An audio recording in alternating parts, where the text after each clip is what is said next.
Bhí mis sé fechant isteach bhí sé live an telefís anna chuid bhí mis sé há lonathe sa bhroisiil.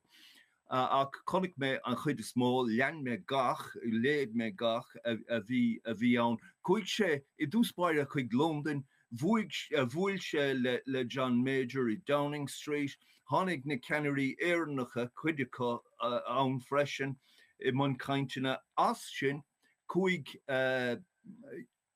Bill Clinton agus a bhean Hillary chuidir godíireach chuig béal ferrichte. Cúpla rudaí suntasacha faoi sin. Níor tháinig príomhhearadh na breitine John Major leis cén fá, mar an cóile a tugach dó agus a ghlach sé leis, ná go méach bailach amháinú bailach eile casa go poiblí le Gerry Adams. Ní raibh na bratainnig na claimhnig réig chuna le héad de fictúr a chur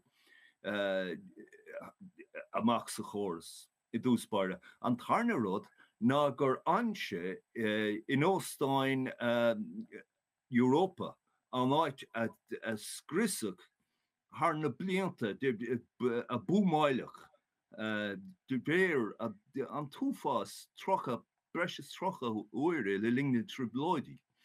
Agus bin rud eiscúil freisin conna héamh nar anse I caiislein Stormont ceistelle. Ach níos táchtaí ná sin chuig sé I measc an phobal. Agus chuig fáilte I chealaí rive.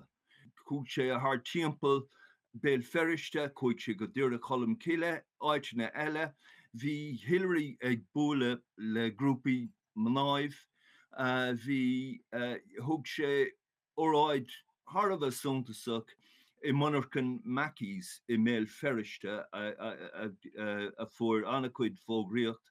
Ag a deireadh bhí ócáid taobh muid City Hall I méil ferrichte. Thart 8,000 duine I láthir, agus an chuig go leabhar sé faoin dóchas, faoin trácht a bhí buint le siocháin buan don éas óg, agus gur cuma cé gur de bhanús Catholic nó Protestónnig iad, agus eile héad eile, agus cuireadh deireadh cartín leis. Afach ní ró achan duine chúsáasta faoin chuirt, agus bhí sé conspúideach ag an am. Catí sin agus cé a bhí ina gcuine?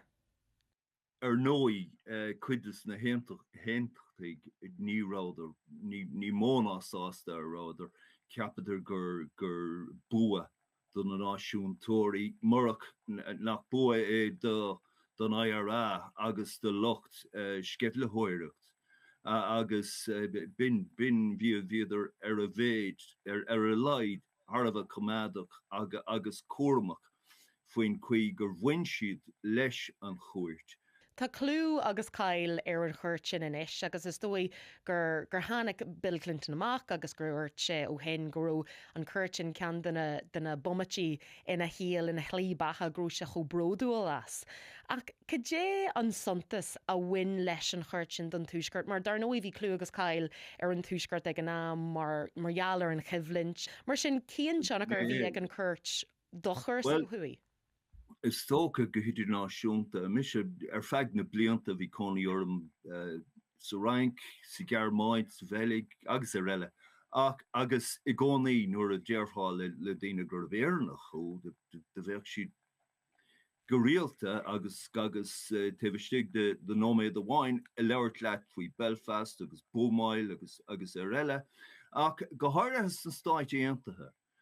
Is tócha gur chuir sé an nuail de na buic mór a locht gnó gur raibh féidireachtaí ó thaobh híne stíochta sna sé condé ach go háirithe.